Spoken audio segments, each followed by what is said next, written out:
Alright, well, welcome to my studio. Today's guitar lesson is going to be centered around the key of A.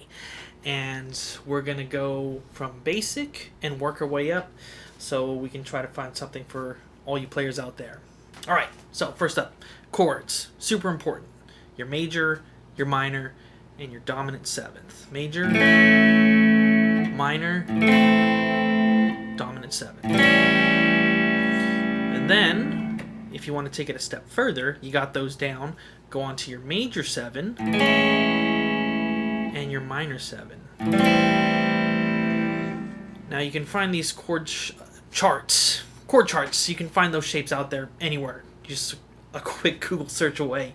And once you kind of understand the concept of how these chords are built, once you know it for one on the guitar, with your bar chords, you pretty much know them all.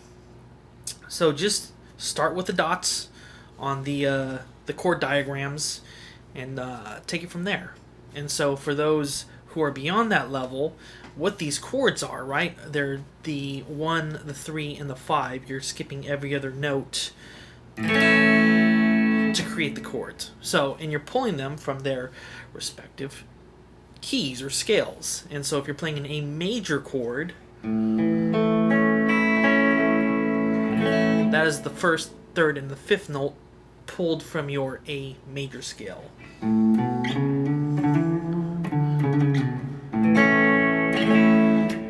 So for the minor scale, we're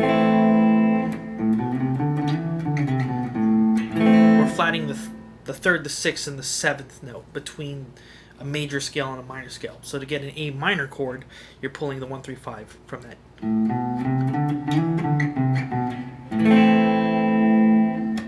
Altered, or the minor scale, those 3 altered notes. And then for your dominant 7th chord,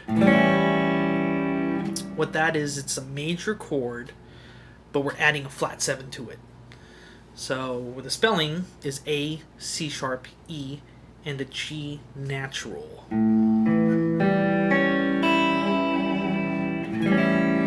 So what you'll see is that you're taking out that middle note there. But by losing a finger, you're opening up that third string, that G in there, and it's adding that note. So practice those, whether you know the theory or not. Just get those notes on your finger. Major, minor, 7, dominant 7th, then major 7, and minor 7. Alright, and then from there, you can start learning some riffs. Chords, you can build songs, so what better place to riff it out than some punk rock? You have your simplest chords, the power chords. So we're taking it even a step back. So instead of your major and minor, which is the 1, 3, 5, if you take out the third note, you're left with the 1 and the 5. And that is a power chord. So you can start with the Misfits, or if you'd like the Ramones, or I mean any punk rock song is going to be mainly structured around just your power chords. However, the Ramones, they did do more of the majors in there. So for Blitzkrieg Bop, it's actually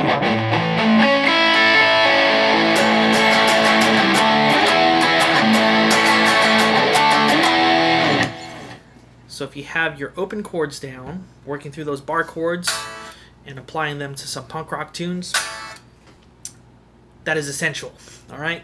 And so if you're wondering, well, where do I take it from there? I got Green Day down, I got all my punk rock stuff, power chords, metal and rock, classic rock, looking for things that are riff-based. So you have your chords and your chord progressions, getting some riffs in there.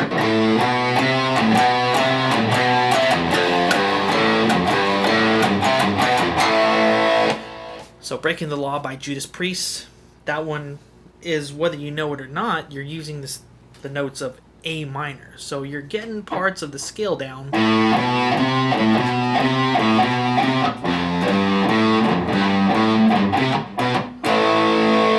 just by learning the song.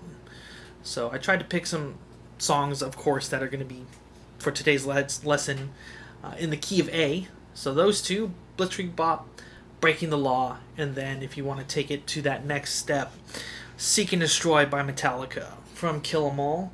The first riff is in A.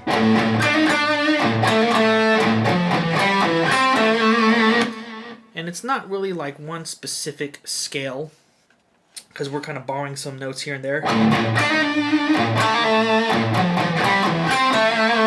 But for the most part, it is pentatonic based. And so getting to the next step beyond that, your A minor pentatonic scale.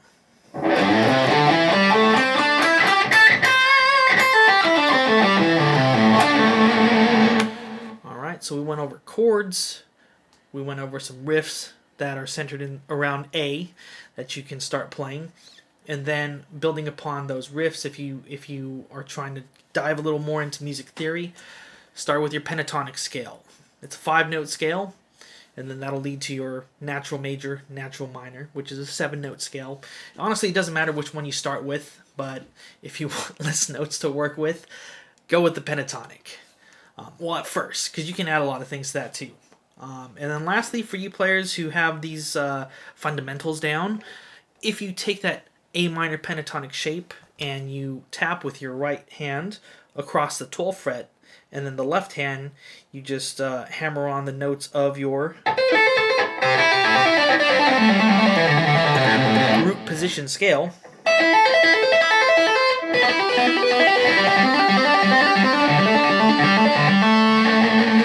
Something like that, where you could tap open string,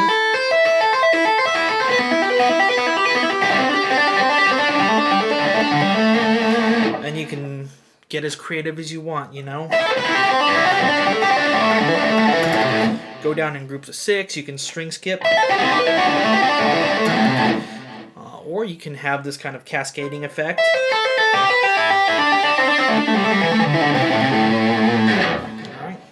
So, a lot of things to work on there. If you have any questions about any of those things, just shoot me a comment or a message, and I'll do my best to kind of guide you along. But all these things, whether they're your chords, your pentatonic shapes, in today's day and age, we have the internet, we have YouTube. A great website you can check out is called Songster. So it's spelled just like it sounds, SONGSTERR. There's 2 R's at the end. Back in the day, I had to learn tabs from guitar magazines, whether it was Guitar World or Guitar One, and sometimes they came with like a CD-ROM. But now you can find all that stuff on YouTube, which is, you have it at your fingertips. So go forth and shred.